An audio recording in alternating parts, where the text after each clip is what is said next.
I'll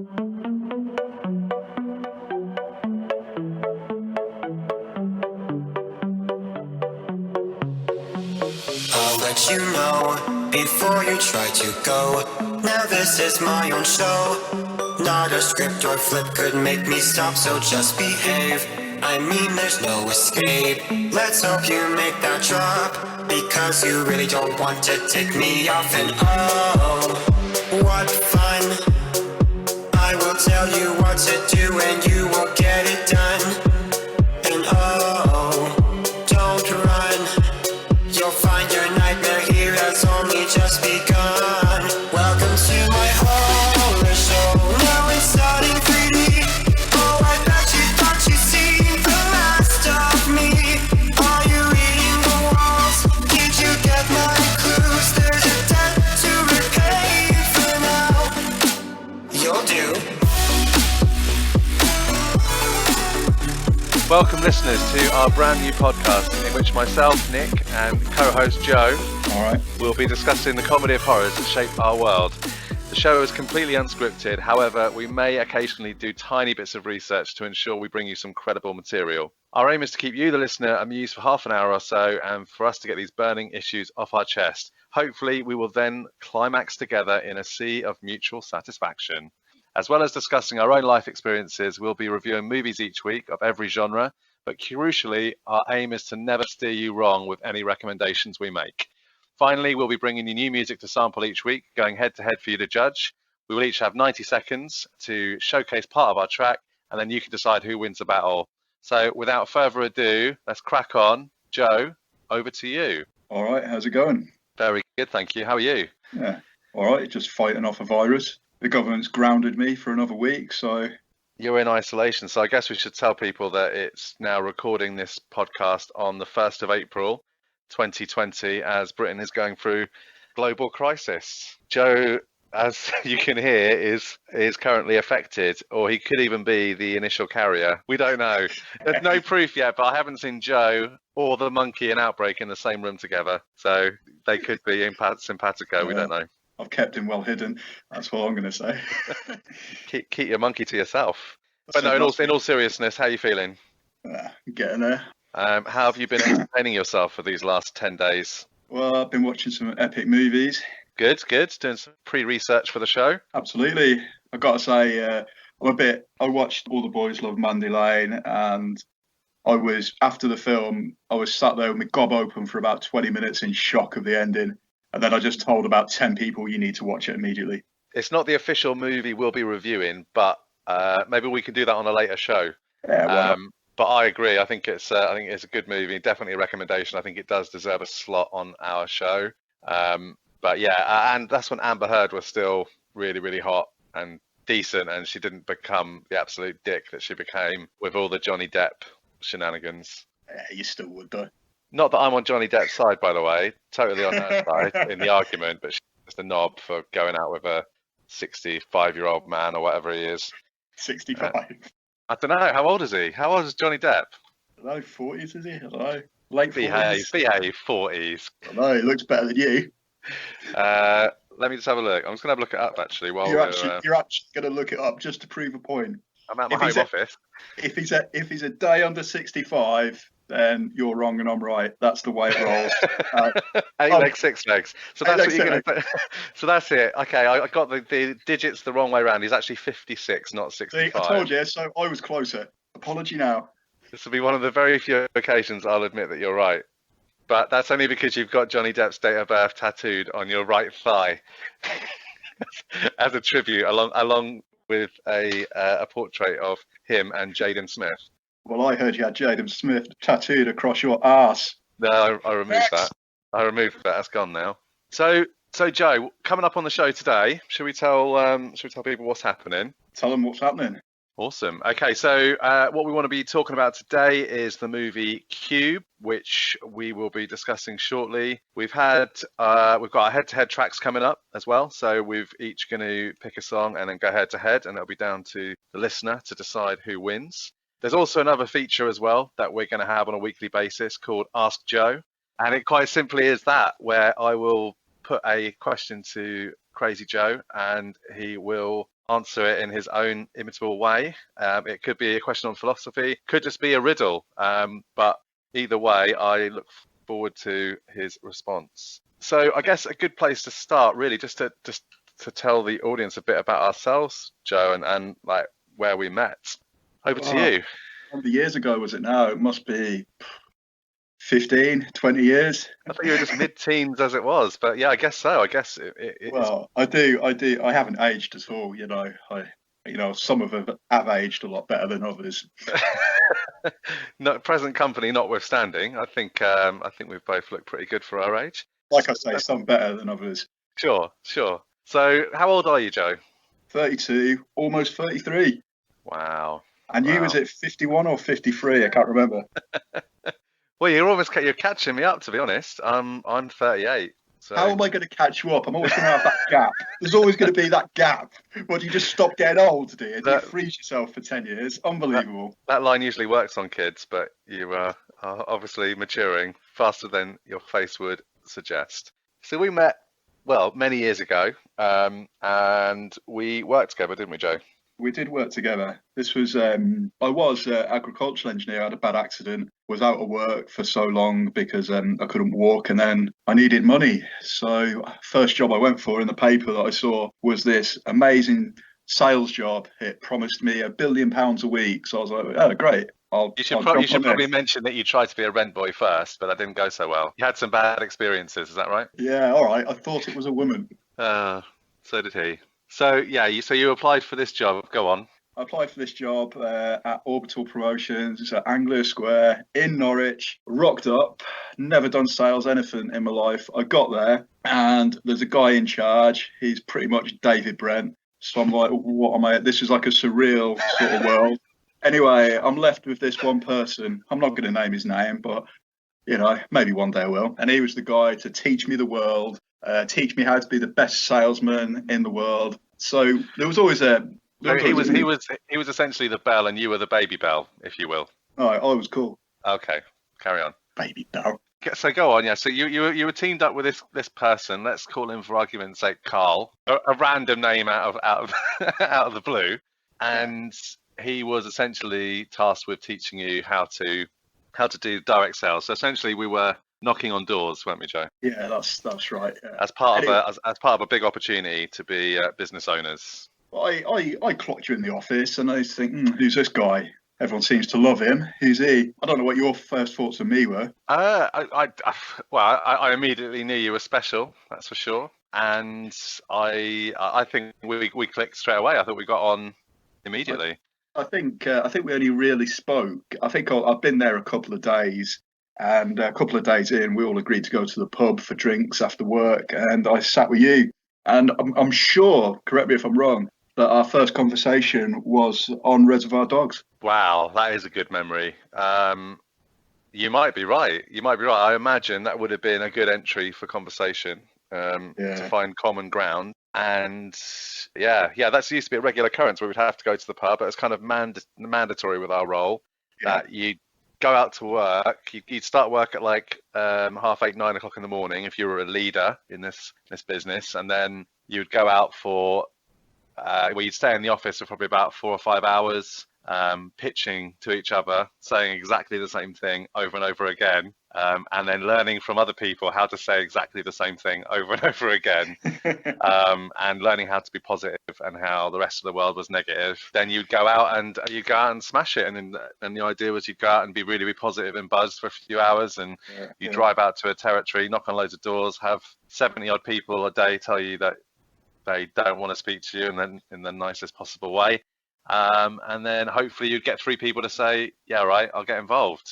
I think a highlight of my sales days when I was with you was when we were in Cambridge, and we knocked on a vicar's door, and I knocked on the front door, and you went to the back door, not knowing it was the same house. Classic technique. Because obviously the vicar was like fed up, because I think you got to the back of the house first, and then I went to the front, and the vicar comes to me and just lost it when he opened the door. I was like, ooh, should you be saying that as a vicar? This is what I said to him. And he lost it with me and slammed the door, nearly hit me in the face. Oh man, there were so many things like that happened to us, with so many trials and tribulations out there in the field. That just, I think that is what cemented our budding friendship back in the day, and that is a fond memory. I used to love that, and I've got a few that I can tell, and I will tell over the course of the coming weeks.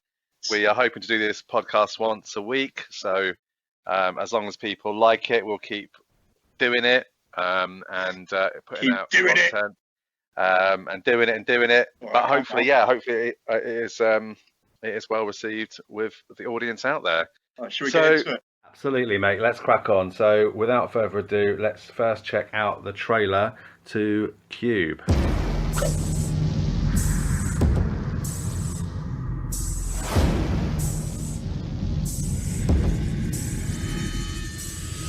A cube. 26 rooms high, 126 rooms across. 17,576 rooms. Does anybody remember how they got here? Why would they throw innocent people in here? Are we being punished? There's a way in here, so there's gotta be a way out. Do you think they'd go to all the trouble to build this thing if we could just walk out? Take a good long look around. But I got a feeling it's looking at us. We have about 3 days without food and water before we're too weak to move. I just want to wake up. Look in the room down there, and something almost cut my head off.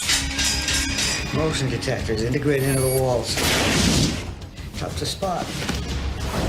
We're not getting out of here. Yes, we are! There is no way out of here! We need to get around the traps. They're identified by prime numbers. Figure it out. I can't! I'm not dying in a rat maze! No more talking. No more guessing. You gotta save yourselves from yourselves. What the hell's going on? We haven't been moving in circles, the rooms have. We have the key. The cube is us.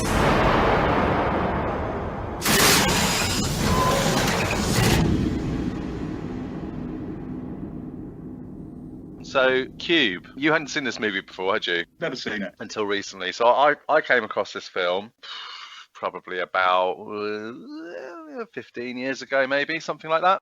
It's directed by Vincenzo Natali, who's known mostly for directing episodes of American series, so things like Westworld, Hannibal, Lock and Key. There's a lot of other sci-fi ones he did as well. He's also known for directing the movie Cypher and Splice, which are two kind of sci-fi horror movies, which both worth a look, but they're not quite as good as Cube, in my opinion. As part of the research that I promised that we would do for movies like this, one of the taglines from the movie read, "Don't look for a reason, look for a way out." So the brief synopsis of the movie, essentially, it's 6 complete strangers of widely varying personality types and characteristics, involuntarily placed in an endless maze containing deadly traps. And the idea is they want to try and find their way out. So, Joe, first of all, what did you think of the movie? Unbelievable. It's one of those films you can't take your eyes off for a second. Like, you know, you watch films and if someone texts you or whatever, you can glance and still be into it. But this film, no. I had to pause it if someone tried to contact me or whatever. Straight away, you were hooked. The first 3 minutes of the film, you're like, oh, and it just gets better and better. Great opening, right?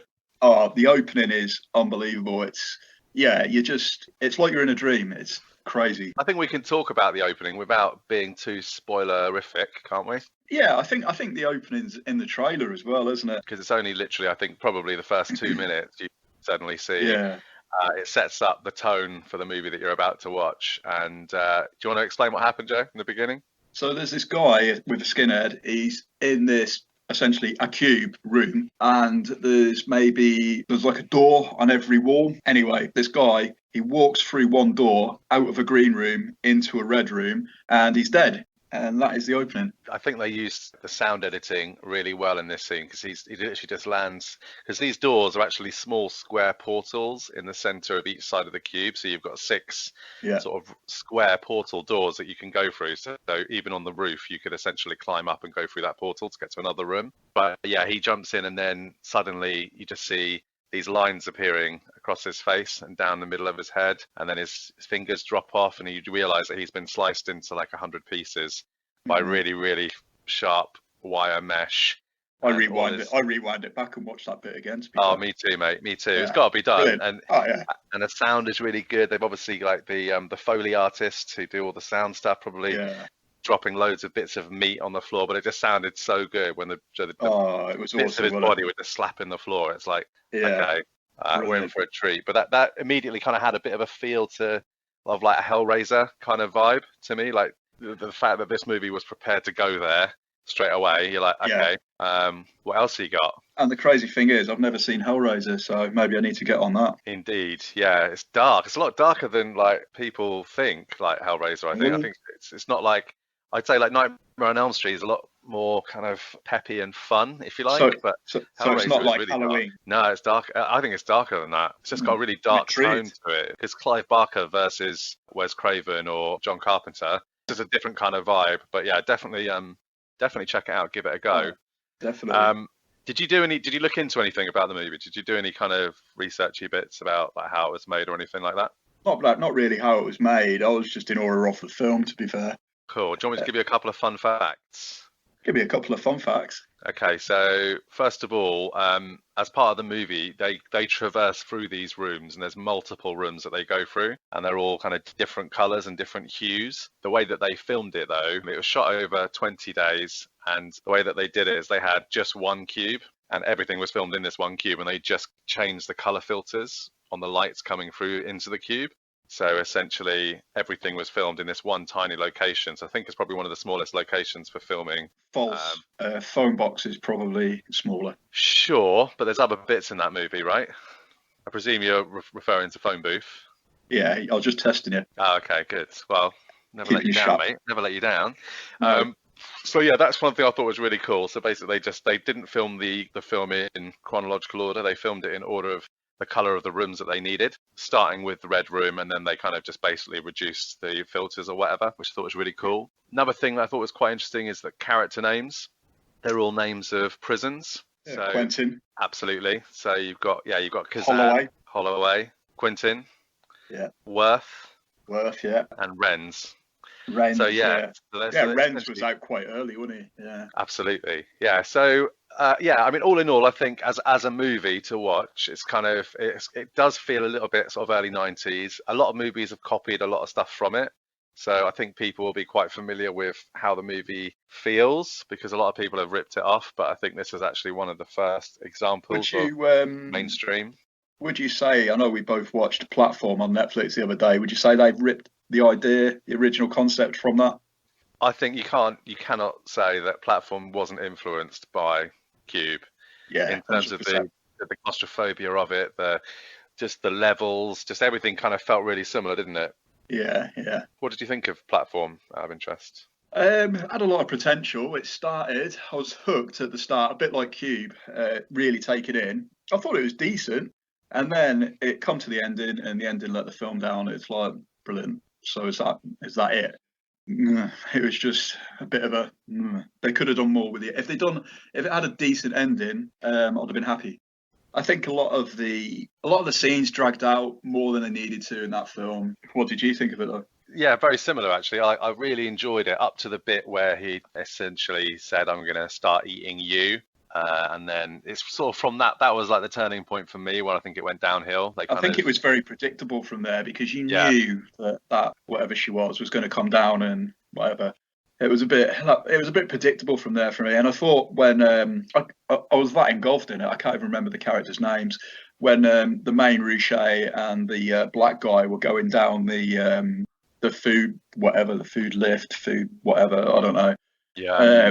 Killing everyone and rationing the food. I was just like, oh, is this still going on? Is it? It's like I've been watching two guys go up and down on a food lift for 5 hours. I was like, if I wanted to watch a Marks and Spencer's advert, I would.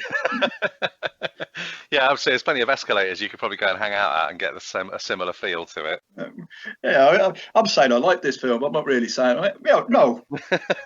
And the only reason it's trending on Netflix is because everyone, like the sheep we all are, is watching it. That's the only reason it's trending.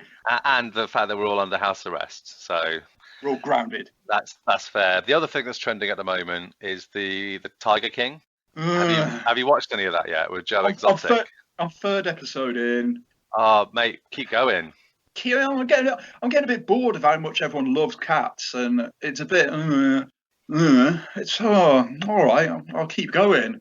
Let's keep going because the guy is an absolute loon, and just to see the dynamic of what happened with him and that Carol Baskin woman, it's very interesting. I remember hearing a podcast about it, like at least a year ago.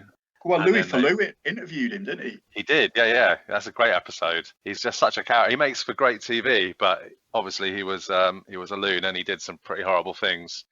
But I don't think many people in that show are innocent, to be honest. But yes, definitely worth. I'll stick with it anyway. Man. It's not really hooked me yet. Like most of these true story murder things on Netflix, I'm normally hooked from the first episode, and if I'm not, I'm a bit. But I'll stick with it. See have you watched The Staircase? Of course I have. That was very good. Of course he did it. And do you think? This is it, isn't it? I mean, there's too much pointing towards it, isn't there? Well, there's a lot, but just looking at him on face value, he was a very, very good liar to maintain that level of authenticity for as long as he has, or he is innocent and it was just a freak accident. You hear about the person that thought it was an owl? Did you hear about that? Someone thought an owl did it. Yeah, have you not heard that theory? Or an owl pushed someone down the stairs. No. They said that maybe an owl had flown into the house, and they peck very, very hard, and they got very sharp talons, and if they can get you in the right place. Owls don't. No. Owls don't fly houses. Maybe it was some kind of revenge situation. No. Next, that's ridiculous. It's like an Alan Partridge episode, isn't it? This goes to the owl sanctuary and then it escapes and kills someone. Absolutely brilliant. So that may have been me getting it confused. I'll do a bit more research on that and I'll come back to you on the owl theory. But there is definitely a theory. There's no point. Don't even research it. Waste of time. Wasting your time. Waste of time. So just going back to Cube. Do you have a standout movie moment or a standout thing that you take from that movie? And also, I need you to give it a comedy of horrors rating out of 5. There's a few bits. I think a turning point in the film between Quentin and Holloway was when she turned round to him. When I can't think of the name of the person he had hold of, and she went to him, "Let him go, you Nazi." I was like, well, that's kind of sealed their relationship. I saw it coming, but I was really shocked when it happened. I thought it was done really well.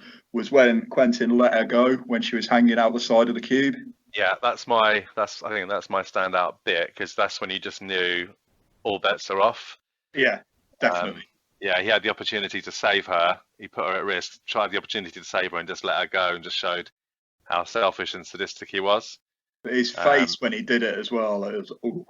Yeah, just to see his face change. That was, I'd agree. That would be my standout movie moment. And then your comedy of horrors rating, Joe. So this is going to give each movie a rating out of 5 between us. So you can choose, I'll choose, and then we'll take the average. 4 out of 5. 4 out of 5. Do you know what? I would agree with a 4 out of 5. That is what I've given it to. So agreed. Next. So this moves us on to the next section of the show, which is the music section, Joe. It sure is. We're going to listen to a little snippet. Do you want to go first? We'll hear your one first, and then we'll do my one, and then we'll let people decide which is the best. What they want, what they love. Well, yeah, which one's better? This week it was a little bit rushed, if we're honest. So forgive us if this is not up to scratch, but they will get better because we'll be a bit more concise on the theme. So they're both similar tracks, but hopefully they're not too abstract. Give it a listen. Let us know what you think. First of all, Joe, introduce your track.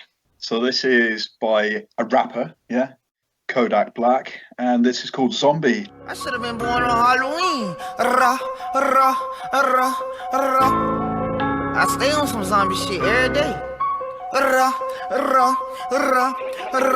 the mask like a scully cause I'm dangerous. I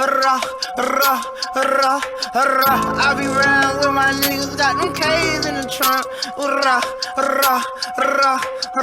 Keep the ski mask in my whip just in case, bro. Banana clips, chopper got a ring of us. The way the jump out the car, you'll think your man's got popped. Niggas on the ground talking crazy. When they pull up, they get dropped. Hunt around drum, bustin' at your top. Get down the door, take all you got. When the beat start spinning, you know I can't stop. And I keep Glock on, so you know I'm gon' pop. You snuck the Glock in. Yeah, we got the Mac 10. These niggas be so broke, they just be flexing. They be capping. These niggas know that Young DB got paper, but I ain't acting. You know I don't do no cap. Yeah, you know we pull up and we whack. They know P.A. killed by the halo. I love the smoke. 223 with the green scope. Shoot his ass in the face. Yo, young nigga hang from the green road. I ain't going back and forth, no nigga. They know how Young DB stuff. I go and get on myself. Can't wait to put a bottle on my belt. Young DB. Rock the mask like a scully, cause I'm dangerous. Rah, rah, rah, rah. I be round with my niggas, got them K's in the trunk. Rah, rah, rah. So that was my track. Obviously, it's Gold Dust. Like me, I'm Gold Dust. Nick, what is your track? Let them have a listen. Let's go. Gold Dust. That sounds like a wrestling name, Joe. I can now picture you in some like Kylie Minogue gold hot pants with some glitter boots on in your pony outfit. So my song is. It's described as psychedelic. I am terrible at music genre classifications, as a future warning, people. But it's made by Taigen. That was a noise. It sounded like, and that was intentional. The song is Bellic Boom, called My Kind of India. Enjoy.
It was all right.